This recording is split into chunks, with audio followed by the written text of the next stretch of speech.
जय श्री कृष्णा। भगवान कहते हैं कि जिस दिन भक्ति में आपका मन लगने लगे तो समझ लेना कि आपने भगवान को नहीं बल्कि भगवान ने आपको चुना है। नमस्कार दोस्तों, स्वागत है आप सबका हमारे चैनल सांवरिया ऑफिशियल पर।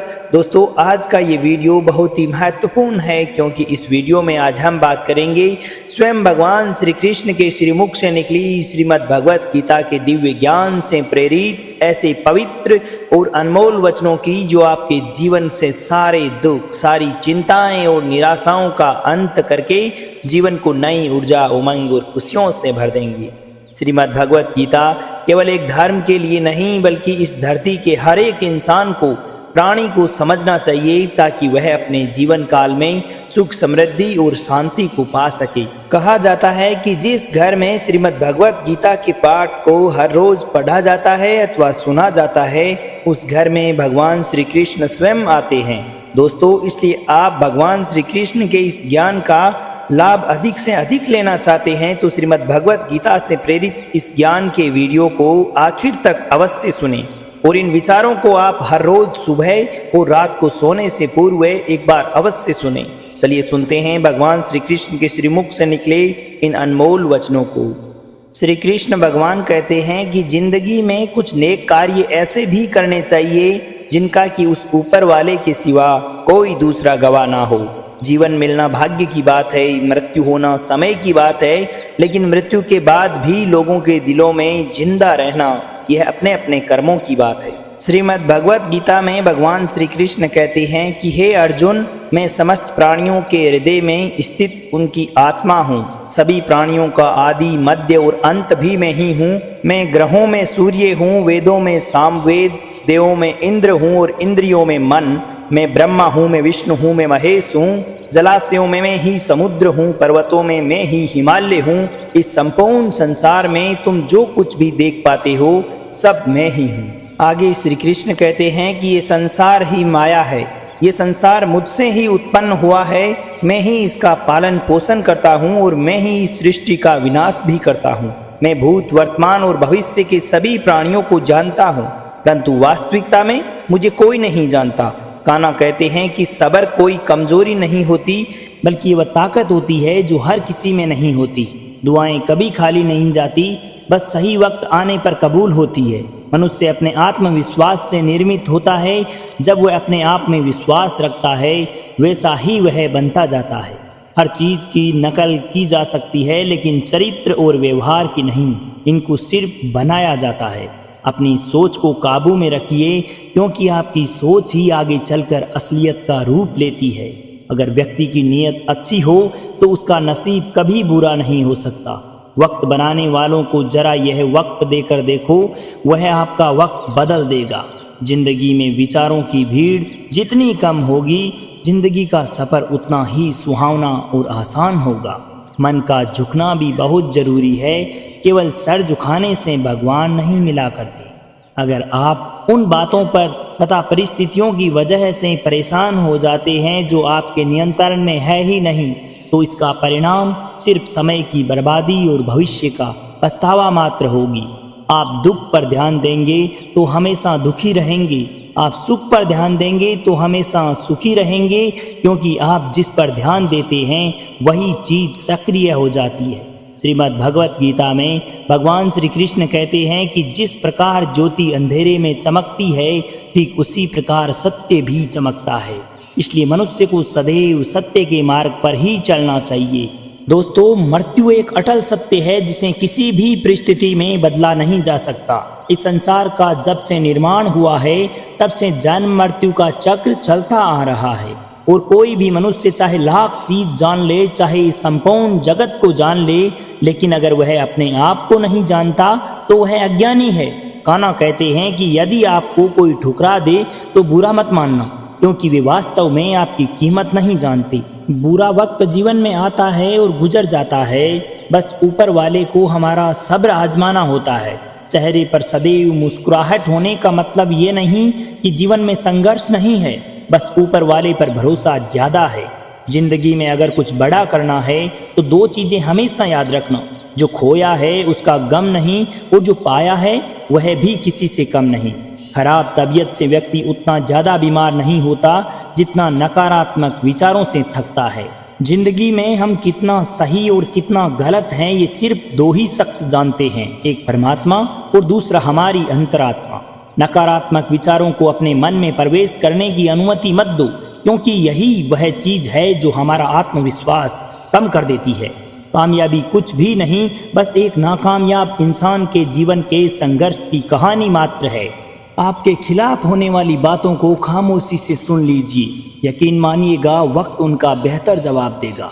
जिसने अपने को वश में कर लिया उसकी जीत को देवता भी हार में नहीं बदल सकते। लोग आपकी अच्छाई को आपकी कमजोरी समझते हैं तो ये उनकी समस्या है। आप आईना हो, आईना बने रहो, फिक्र वह करे जिनकी सूरत खराब है।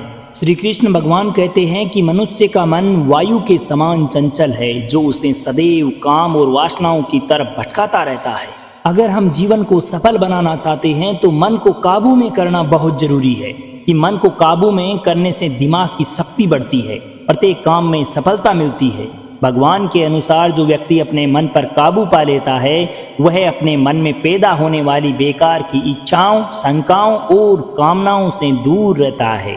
उसे अपने लक्ष्य को प्राप्त करने में बहुत आसानी होती है। जो व्यक्ति सुख और दुख में शांत रहता है उसके राग, भय और क्रोध नष्ट हो जाते हैं और फिर वह शुभ और अशुभ वस्तुओं को पाने तथा खोने में ना तो प्रसन्नता प्रकट करता है और ना ही दुख। वह स्थिर बुद्धि मनुष्य माना जाता है जो अंततः अपने लक्ष्य को प्राप्त करता है और हमेशा खुश रहता है। क्रोध मनुष्य को मात्र और मात्र नरक की ओर ले जाने वाला एक द्वार मात्र है, क्योंकि क्रोध करने से ही मनुष्य का मन अशांत होता है और उसकी स्मृति में भी भ्रम होता है। इसलिए हमें सदैव क्रोध से बचना चाहिए और अपने आप को शांत रखने का प्रयास करते रहना चाहिए। श्रीमद् भगवत गीता में भगवान श्री कृष्ण अर्जुन से कहते हैं कि हे अर्जुन, तुम्हारा क्या गया जो तुम रोते हो? तुम क्या लाए थे जो तुमने खो दिया? और तुमने ऐसा क्या पैदा किया जो नष्ट हो गया? तुमने जो कुछ लिया यहीं से लिया, जो दिया यहीं पे दिया, तो तुम आज इतना दुखी क्यों हो? जो आज तुम्हारा है वह कल किसी और का होगा, क्योंकि परिवर्तन ही संसार का नियम है और समय के साथ संसार में प्रत्येक चीज परिवर्तन के नियम का पालन करती है। भगवान श्री कृष्ण कहते हैं कि कर्म योग ही वह योग है जिसके माध्यम से हम अपनी जीवात्मा से जुड़े हुए हैं। कर्म योग हमारी आत्मज्ञान को जागृत करता है। इसके बाद हम न केवल अपने वर्तमान जीवन के उद्देश्यों को बल्कि जीवन के बाद की अपनी गति का पूर्व आभास तक कर सकते हैं। योग में कर्म के द्वारा ईश्वर की प्राप्ति को किया जा सकता है। श्रीमद् भगवत गीता में कर्म योग को ही सर्वश्रेष्ठ माना गया है। एक गृहस्थ और कर्मठ व्यक्ति के लिए ये योग अधिक महत्वपूर्ण है। कर्म योग मनुष्य को सिखाता है कि कर्म के लिए काम करो, आसक्ति रहित होकर काम करो। एक कर्मयोगी मनुष्य इसलिए काम करता है क्योंकि उसे अपना कर्म करना अच्छा लगता है और इस कर्म के पार उसका कोई हित नहीं होता। एक कर्मयोगी कभी अपने कर्म का त्याग नहीं करता, वह अपने कर्म से मिलने वाले फल का त्याग करता है, अपने कर्म जनित दुखों से मुक्त हो जाता है। एक कर्मयोगी मनुष्य की स्थिति इस संसार में एक दाता के समान है और वह कुछ भी पाने की कभी कोई इच्छा नहीं करता। संसार का कोई भी कार्य ब्रह्म से अलग नहीं है, इसलिए कार्य की प्रकृति चाहे कोई भी हो, निष्काम भावना से किया गया कार्य सदैव परमात्मा को ही समर्पित हो जाता है। आगे भगवान श्री कृष्ण कहते हैं कि हे अर्जुन, पुनर्जन्म का कारण वासनाओं या अतिरिक्त कामनाओं का संचय मात्र है। एक कर्म योगी कर्म फल के चक्कर में ही नहीं पड़ता, इसलिए उसमें वासनाओं का संचय भी नहीं होता। इस प्रकार एक सच्चा कर्म योगी इस पुनर्जन्म के बंधन से सदैव सदैव के लिए मुक्त हो जाता है। अपनी कमियों को केवल हम दूर कर सकते हैं और कोई नहीं, बाकी सब इनका फायदा उठाने के लिए जानते हैं। समय के पास भी इतना समय नहीं कि वह आपको दोबारा समय दे सके, इसलिए सदैव अपने को मिले टाइम की कद्र अवश्य करनी चाहिए। जो बदला जा सके उसे बदलिए, जो बदला नहीं जा सके उसको बस स्वीकार कीजिए और जो स्वीकारा भी नहीं जा सके उससे दूर हो जाइए, परंतु हर हाल में अपने आप को खुश रखिए, क्योंकि यह भी एक बड़ी जिम्मेदारी है। जब आप अपने रिश्तों के लिए समय नहीं निकाल पाते तब समय हमारे बीच से उन रिश्तों को ही निकाल देता है। जो आपकी बुराई करते हैं उन्हें करने दो, क्योंकि बुराई वही करते हैं जो बराबरी नहीं कर सकते। झूठ भी कितना अजीब है ना, खुद बोलो तो अच्छा लगता है और दूसरे बोले तो गुस्सा आता है। अगर जीवन में खुश रहना चाहते हो तो लोगों की बातों पर कम और अपने विचारों पर ज़्यादा ध्यान दें। भगवान पर विश्वास बिल्कुल उस बच्चे की भांति करो जिसको अगर हवा में उछालो तो वह हंसता है, डरता नहीं, रोता नहीं, क्योंकि वह जानता है कि आप उसे कभी गिरने नहीं दोगे। श्रीमद् भगवत गीता में भगवान श्री कृष्ण कहते हैं कि अर्जुन, मेरा इन तीनों लोकों में ना तो कोई कर्तव्य है और ना ही मुझे कोई वस्तु प्राप्त करने का लालच, फिर भी मैं अपना कर्म करते हुए अपने कर्तव्य का निर्वाह कर रहा हूँ।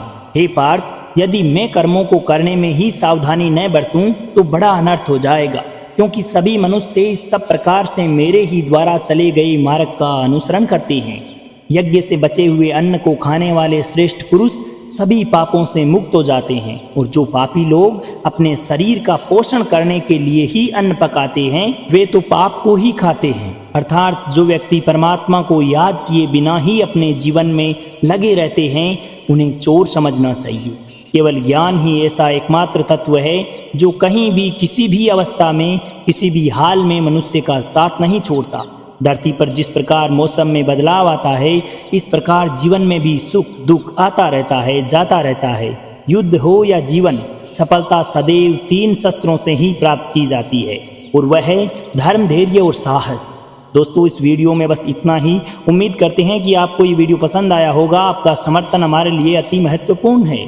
आपने हमारे साथ इस ज्ञान के सफ़र में साझेदारी की और हमें इस बात की खुशी है कि आप हमारे साथ हैं। बस ऐसे ही आपका साथ हमारे साथ बनाए रखिए। अपने जीवन में खुशहाली के साथ हंसते रहिए, मुस्कुराते रहिए, आगे बढ़ते रहिए और प्रेम से बोलिए श्री राधे राधे।